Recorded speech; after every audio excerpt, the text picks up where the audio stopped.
Good morning! Panibagong araw, panibagong episode na naman. For today's video ay ipapakita ko naman sa inyo kung paano ako magluto ng adobo. Simpleng-simple lang yung ating recipe, pero sa mga nagsisimula pa lang dyan na magluto, hindi alam kung paano magluto ng adobo, eto baka makatulong sa inyo. Sa pagluluto ng adobo, may kanya-kanya tayong style at ito naman yung aking version. Wala nang paligoy-ligoy pa, umpisan na natin ang paggisa. Syempre, meron tayong ditong oil, pinainit ko na at isusunod na natin yung ating, ihuhulog na natin yung ating bawang.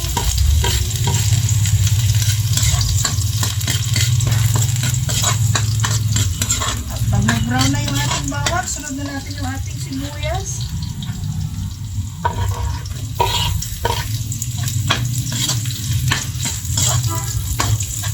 Lalo. At pag lumambot na yung ating sibuyas, sunod natin yung ating luya. Ayan, naglalagay talaga ako ng luya sa aking chicken adobo. And chicken adobo yung ating lulutuin ngayon. Halo.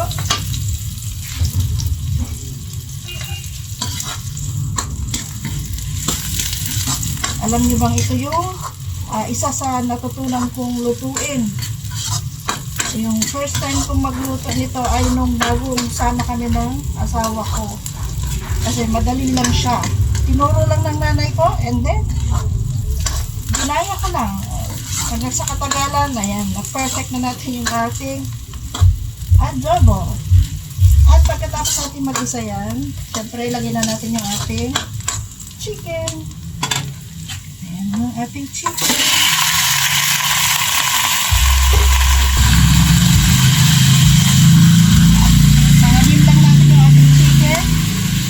Sa lumabas yung katas, hanggang saan mag-brown yung ating chicken.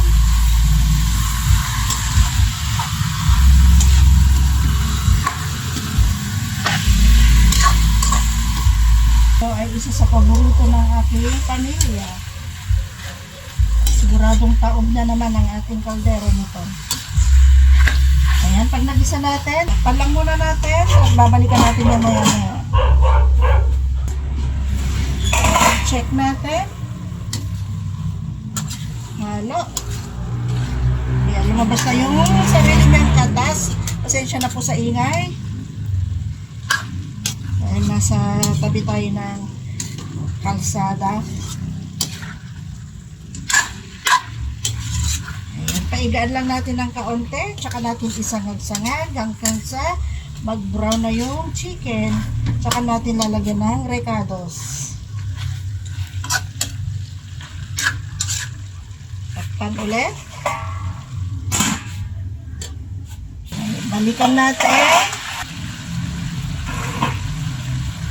Ayan. Haluin natin. Mukhang maigaan ng husto. At isangag-sangag natin.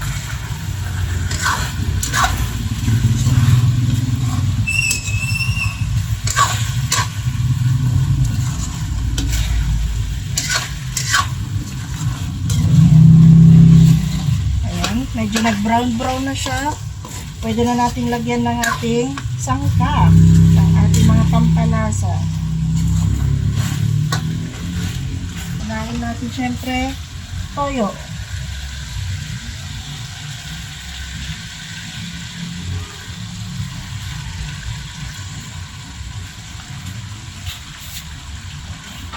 Sunod natin ang suka. Ayan, pag may toyo, syempre may suka. Sa ating adobo, perfect partner yan. Syempre, naglalagay din ako ng oyster sauce.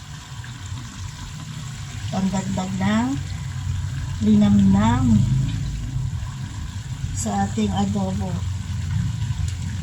Ayan, habang tayo nagluluto, maraming salamat po sa lahat na nanonood sa videos ko. And please subscribe naman po to my channel. Ayan, itaktak natin maigi yung ating oyster sauce. At syempre, paminta. Ayan, damihan ko lang ng paminta. Halo. Amoy pa lang. Yummy.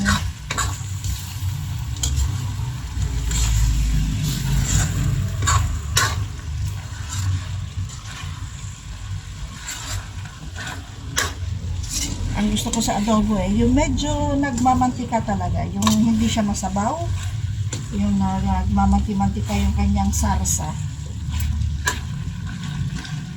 Ayan, hindi ko muna siya tutubigan. Hayaan ko muna ma-absorb ng ating chicken yung lahat ng sangkap na nilagay natin. And takpan. Siyempre, bago ko makalimutan, laurel. Lagyan natin laurel. At kaunting sugar, pang-balance ng lasa. Yan, tansya lang ang asukal. Huwag masyado marami at baka maging minatamis na adobo yung ating chicken. Okay lang. Halo. Amoy pa lang. Kanin na ang katapat. Yan, pwede na natin lagyan ng konting tubig para maluto naman yung ating manok. At walang maagos na tubig. Baliktad ang sakit.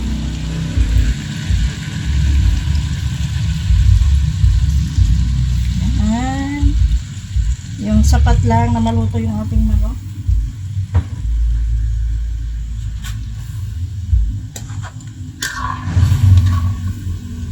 Takpan natin at hayaan lang natin kumulo. Hinaan lang natin yung apoy para hindi mabigla yung ating chicken sa pagkakaluto. Hinaan ang apoy para lumabas yung sariling lasa. Lumabas yung lasa ng ating chicken. And takpan at babalikan natin yan maya-maya. Check na natin. Ayan, wow. Nakikita niyo yung kanyang sarsa. Sticky. And ayan, pwede na to. Luto na siya. Wow. Kung naaamoy nyo lang.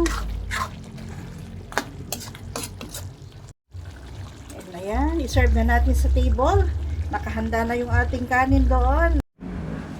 Diba? Ayan ang ating adobo, chicken adobo ni Mami G. O diba, yung kanyang sauce, ayan, sticky.